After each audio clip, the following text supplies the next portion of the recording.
Hi പ്രിയമുള്ള സുഹൃത്തുക്കളെ, രാജ്യത്ത് വർദ്ധിച്ചു വരുന്ന കുറ്റകൃത്യങ്ങളിൽ അതീവ ആശങ്ക രേഖപ്പെടുത്തിക്കൊണ്ട് സ്വീഡിഷ് പ്രധാനമന്ത്രി രംഗത്ത് വന്നു. ഇസ്ലാമിക വിരുദ്ധ പ്രവർത്തകന്റെ കൊലപാതകത്തിൽ വിദേശ ശക്തികൾ ഇടപെട്ടിരിക്കാം.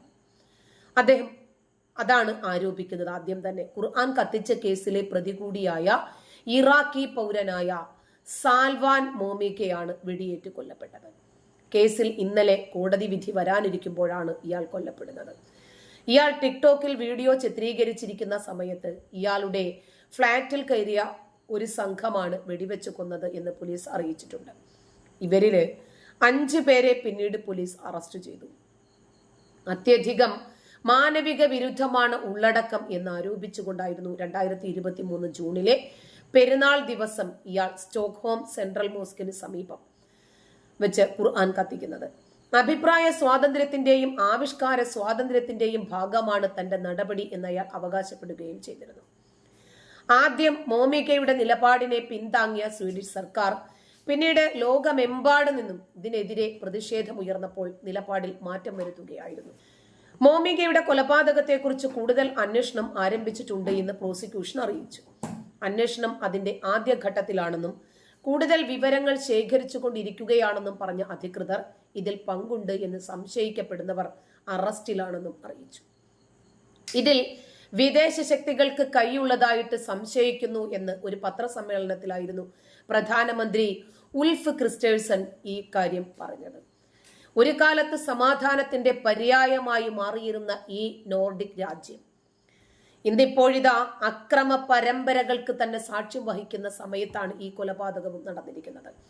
സംഘടിത ആക്രമണങ്ങൾ വർദ്ധിച്ചു വരികയാണ്. ഇവിടെ അക്രമങ്ങൾക്ക് മീതെ സർക്കാരിന് നിയന്ത്രണം നഷ്ടപ്പെടുന്ന സാഹചര്യമാണുള്ളത് എന്ന് പല രാഷ്ട്രീയ നിരീക്ഷകരും വിലയിരുത്തുന്നു. കൊലപാതകം നടക്കുമ്പോൾ മോമിക ടിക്ടോക്കിൽ ലൈവ് സ്ട്രീമിംഗ് നടത്തുകയായിരുന്നു. ഇതാണ് മെയിൻ ഓൺലൈൻ റിപ്പോർട്ട് ചെയ്യുന്നത്. സംഭവ സ്ഥലത്തെത്തിയ പോലീസ് ഒരു ഫോൺ എടുത്ത് ലൈവ് സ്ട്രീം ഓഫ് ചെയ്യുന്ന രംഗം മറ്റൊരു വീഡിയോയിലും വന്നിരുന്നു.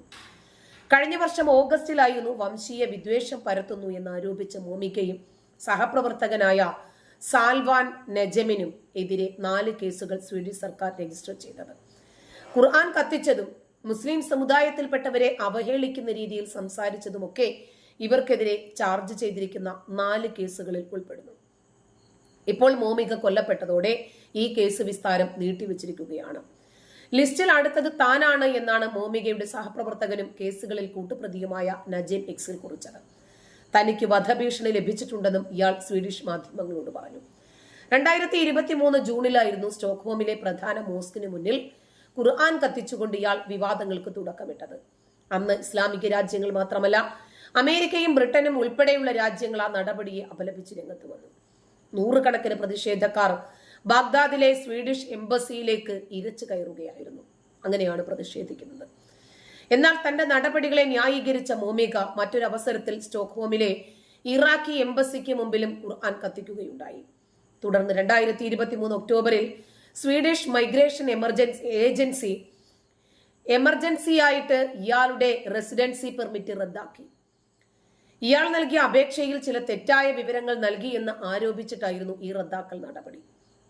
എന്നാൽ ഇറാഖിലേക്കുള്ള നാടുകടത്തൽ ചില നിയമക്കുരുക്കിൽപ്പെട്ട് നീണ്ടുപോയ സമയത്ത് അത് പൂർത്തിയാകുന്നതുവരെ താൽക്കാലിക പെർമിറ്റ് നൽകി ഇയാൾക്ക്. അതിനിടയിൽ ഇയാള് 2024 മാർച്ചിൽ നോർവേയിലെത്തി. അവിടെ റെസിഡൻസി പെർമിറ്റിന് വേണ്ടി ശ്രമിച്ചു.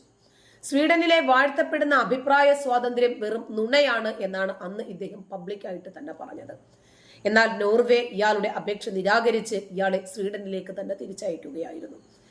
ഇയാളുടെ സാമൂഹിക മാധ്യമ അക്കൗണ്ടുകൾ പറയുന്നത് സ്വീഡനിലേക്ക് വരുന്നതിന് മുമ്പായി ഇയാൾ ഇറാഖി രാഷ്ട്രീയ സാമൂഹിക ജീവിതത്തിൽ ഇടപെട്ടിരുന്ന ഒരു വ്യക്തിയാണ് എന്നാണ്.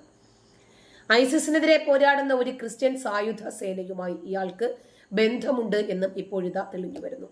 അതുപോലെ 2019 അവസാനത്തിൽ ഇറാഖിൽ ശക്തമായ അഴിമതി വിരുദ്ധ പോരാട്ടങ്ങളിലും ഇയാൾ സജീവമായി പങ്കെടുത്തിട്ടുണ്ട് എന്നാണ് അതിനകത്ത് പറയുന്നത്. ആകെയുള്ളൊരു സമാധാനം ഇയാൾക്ക് അങ്ങനെ വേണം എന്ന് പറയുന്ന, മാഷാ അല്ലാ ഇൻഷാ അല്ലാ പറയുന്ന ഒരുപാട് കമന്റുകൾ ഈ വാർത്തയുടെ അടിയിൽ വരുന്നുണ്ട്. ഞങ്ങൾ സമാധാന മതക്കാരാണ് എന്ന് പറഞ്ഞ് അതിനെ ന്യായീകരിക്കാനും രംഗത്ത് വരുന്നുണ്ട്. കോടതി വിധി കാത്തു നിൽക്കുമ്പോൾ കോടതി വ്യവഹാരങ്ങൾക്ക് വിടാതെ അള്ളാഹു അയാളോട് ചോദിച്ചോളും എന്ന് പറഞ്ഞിട്ട് പിന്നീട് ഒരു സൃഷ്ടി ചോദിച്ചപ്പോൾ അതിനെ അനുകൂലിക്കുന്ന ധാരാളം വിശ്വാസികൾ. ഒരു യഥാർത്ഥ വിശ്വാസിയുടെ മാനസികാവസ്ഥ അങ്ങനെയാണ്.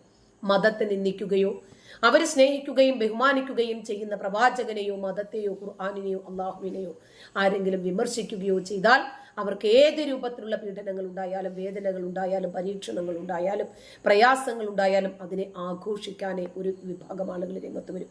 കാരണം ഇവരുടെ മാനസികാവസ്ഥ അങ്ങനെ രൂപപ്പെടുത്തിയത്. ഇദ്ദേഹത്തെ ഇസ്ലാമിക വിമർശകനായ ക്രിസ്ത്യൻ മിലിഷ്യയുടെ തലവനാണ് എന്നാണ് അറിയപ്പെടുന്നത്. സ്വീഡനിൽ ഇദ്ദേഹത്തെ വെടിവെച്ച് വീഴ്ത്തിയ ആൾക്കാരെ ഉടനെ തന്നെ സ്വീഡിഷ് പോലീസ് പൊക്കിയിട്ടുമുണ്ട്. ഇദ്ദേഹം ഈ ഖുർആനിന്റെ പരിഭാഷ മുഴുവനും അദ്ദേഹത്തിന്റെ സ്വന്തം ഭാഷയിലേക്ക് വായിക്കുകയും മനസ്സിലാക്കുകയും ചെയ്തിട്ട് ഇതിനകത്തു മാനവികതയില്ല എന്ന് തിരിച്ചറിഞ്ഞതിന്റെ പേരിലാണത് ചെയ്തത് എന്നാണ് അദ്ദേഹം പറയുന്നത്. ഇപ്പൊ 2023 ഇദ്ദേഹം ഇതേ രീതി തന്നെ ആവർത്തിച്ചിരുന്നു, ഖുർആൻ കത്തിച്ചിരുന്നു. കോടതി വിധി ഇദ്ദേഹത്തിന് പ്രസ്താവിക്കാൻ ഇരിക്കുമ്പോഴാണ് ഇദ്ദേഹത്തെ കടുത്ത ഇസ്ലാം മത വിമർശകനാണ് എന്ന് മുദ്രകുത്തി ഇദ്ദേഹത്തെ വെടിവെച്ച് കൊള്ളുന്നത്. 2023 ഇദ്ദേഹം ഖുർആൻ കത്തിക്കാൻ തുടക്കം കുറിക്കുന്നത് തന്നെ. അന്താരാഷ്ട്ര തലത്തിൽ തന്നെ ഇത് വലിയ രൂപത്തിൽ ചർച്ചകളായിരുന്നു. മുസ്ലിം രാജ്യങ്ങളിൽ നിന്ന് കടുത്ത വിമർശനം, പ്രത്യേകിച്ച് അഫ്ഗാൻ, പാകിസ്ഥാൻ, ഇറാൻ, തുർക്കി ഒക്കെ പ്രതിഷേധത്തിൽ പങ്കെടുത്തിരുന്നു. ഖുർആൻ കത്തിച്ച കേസിലെ പ്രതികളിൽ ഒരാൾ മരിച്ചു എന്ന് ചൂണ്ടിക്കാണിച്ചിട്ടാണ് കോടതി വിധി തൽക്കാലത്തേക്കൊന്ന് മാറ്റിവെച്ചത്. 2023 മോമിക ഇതേ പ്രസ്താവന തന്നെ നടത്തിയിട്ടായിരുന്നു ഖുർആൻ പരസ്യമായി കത്തിച്ചത്. ഇതിന്റെ പേരില് നിരവധി മുസ്ലിം ഭൂരിപക്ഷ രാജ്യങ്ങളിൽ മോമികയുടെ തലയ്ക്ക് വിലയും വീണിരുന്നതാണ്. പശ്ചിമേഷ്യൻ രാജ്യങ്ങളുമായിട്ടുള്ള സ്വീഡന്റെ ബന്ധത്തെ പോലും ഇത് വലിയ രൂപത്തിൽ ബാധിക്കുകയാണ് ചെയ്തത്. ഇതിന് പിന്നാലെ സുരക്ഷാ നടപടികൾ വർദ്ധിപ്പിക്കാൻ സ്വീഡൻ നിർബന്ധിതമാകുകയും ചെയ്തു.